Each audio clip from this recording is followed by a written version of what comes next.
Hey everybody, welcome back to the channel. Today's video, I have something a little different. I was recently contacted by a viewer and she asked me if I could help her restore this Indonesian Petrified Wood sink that she bought. It had some cracks through it and she asked me if I could epoxy the surface for her and repair the cracks. I really haven't done anything like this before, but in theory I have done a lot of epoxy work and fixed cracks in my own rocks and things like that, so I thought, yeah, I'll give it a try. I probably could do this for her. Challenge is, though, it's not a flat surface, it's going to be a curved surface, obviously. The big crack that's in this piece is right here. It's a big crack, it's probably 1 millimeter wide. I'll zoom in on it here in a second, but it runs from the top of the sink all the way to the drain. And it goes all the way through. It gets smaller as it gets toward the drain, but up here it's pretty big, and there's pieces missing out of the surface of the sink. So the epoxy will fill that in, but the challenge we're going to have is the epoxy running into this crack because it's so big. So I have a couple of ideas of how to do that. First thing though we need to do is clean the sink itself. It's quite dirty, it's a lot of dust, and there seems to be some sort of residue on the inside of it. So we're going to clean that up a bit in preparation to work with the surface, and then we're going to deal with this crack, and then we'll epoxy the surface and finish it up for her. So that's what we're going to do in today's video. Come along and let's see what we can do with this thing. There's been a big boom of petrified wood coming from Indonesia, and this type here is one of the more common ones that I've seen. I've seen them get pretty big, and this one's 14 inches across on the widest spot. Hence, they're good candidates for making things like sinks and tabletops, etc. So here's that crack up close. You can see it's quite significant. And you can see how far it runs down, and then it actually starts to come back up here. There's also other little chips in the surface. So the epoxy is going to fix all that. The challenge we have right now is, you can see this crack goes all the way through to the outside. So what we're going to do is we're going to seal this on the outside here. And I'm going to use some UV resin to do that. I'm going to use this UV resin. It's pretty thick, and then we can cure it instantly with a UV light. And what that's going to do is it's going to prevent any epoxy. When we start coating the epoxy, it's going to fill in this crack. It's going to prevent it from leaking out the other side, so it's going to pretty much catch it. And we're going to fill this crack up with epoxy, and then obviously put the nice coating on the surface. So that's the theory of how I'm going to attack this. So the first thing we're going to do is get that resin, that UV resin, in that crack there to seal that up on the outside. I had to be relatively quick when applying this. I didn't want the resin to seep through the crack into the bowl and make a mess of the bowl on the inside. So I was really quick getting it on, and then I put this UV light right on it immediately so I could get it hardened so it wouldn't seep through. I ended up putting another coat on here because I just wanted to be sure that that was all sealed up. I really couldn't afford to have any epoxy seep through and make a mess on the other side. The UV light actually works fairly quickly. I only need to hold it on here for about 10 to 20 seconds, and then it's hardened up to where it won't seep through.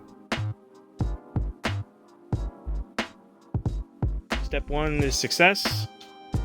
And we're going to move ahead now and do our first coat of epoxy on the inside. This is a 2-part epoxy. You mix it equally, 1 to 1. And I'm mixing it in 2 different cups here, and then you're supposed to pour it into another cup so that it mixes evenly. When you first pour it in, there's no bubbles, but then when you start mixing it together, you're supposed to mix it for about 5 minutes, and then you're going to get a lot of bubbles. So what I end up doing is I put it in my little vacuum chamber, and I get rid of some bubbles before I pour it. I'm only going to run it in the vacuum chamber for about 5 minutes, so it's not going to get rid of all the bubbles, but it's going to get rid of enough where it's going to be easy to work with and not have to worry about the bubbles sticking around after I pour it. The cure time for this epoxy is 30 to 40 minutes, and I'm right on that right now. I'm doing it this way because of the curved nature of the sink. I don't want the epoxy to run too fast down the sides, so I want it to be almost at that curing stage. So when I apply it, it's pretty much going to be hardening soon after it's on.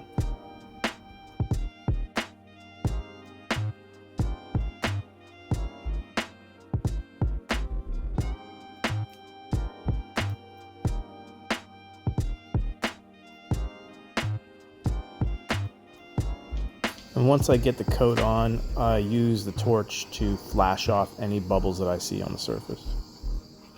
Okay, so that's our first coat on. Pretty happy with how it turned out. I tried to wait until the exact cure time to apply it because of course it's a bowl and the quicker it cures. So the working time on this epoxy is 30 to 40 minutes and I waited right up until between 30 and 40 minutes. So as I was applying it, it was starting to get a little gummy, but I got it on in time, and this is self-leveling, so some of the epoxy is going to run down, but I'm going to monitor it. I'm going to clean it up a little bit as it's running, and it should still have a nice little coat on it. I'm going to come back and do a second coat, probably a third coat as well, and those coats will be even thinner, and we're just going to try to get a nice smooth glossy finish. So we'll give this about 24 hours and then we'll come back and do a second coat. Okay, we're all done epoxying the sink. And before I show you the final result, I have one thing left to do. The seal that we did at the beginning, where we put the UV resin in here to fill this crack, I don't like the fact that you can see the resin on the outside, so I want to do something to kind of hide that. So what I thought I would do, I had a couple of pieces of the bark on the outside kind of fall off, and I'm going to use that to make a powder, and then I'm going to sprinkle it on this and hopefully just make this kind of go away. So let's see how we do that.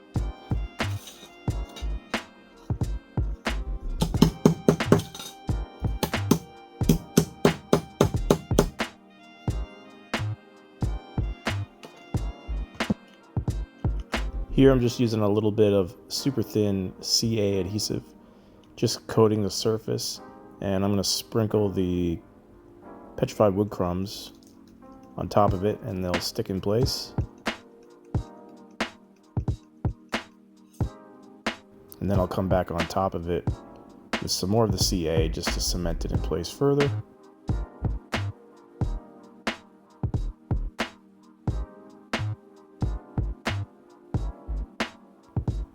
And then I'll put a second coat on.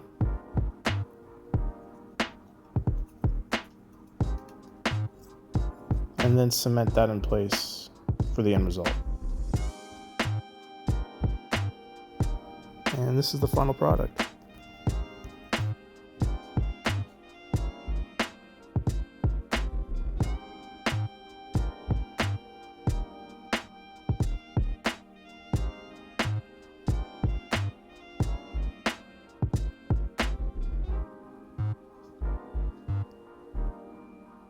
Okay, so here's the finished product. Very happy with how it turned out. It's got a nice gloss on it. Looks a lot better than it did. It's hard to polish a sink like this with conventional methods just because, you know, of the odd nature of the shape. You know, it's curved and it's hard to get polishing tools down in there. So this method's always going to look a little bit better as far as shine and appeal. I haven't sent the pictures to the owners yet, but hopefully they'll like this. I think they will. Crack's all sealed up. No water's going to get through that. And I made the outside of it look nice and natural. So that concludes our little project today, the sink restoration. Hope everybody has a great week, and we'll catch you in the next one.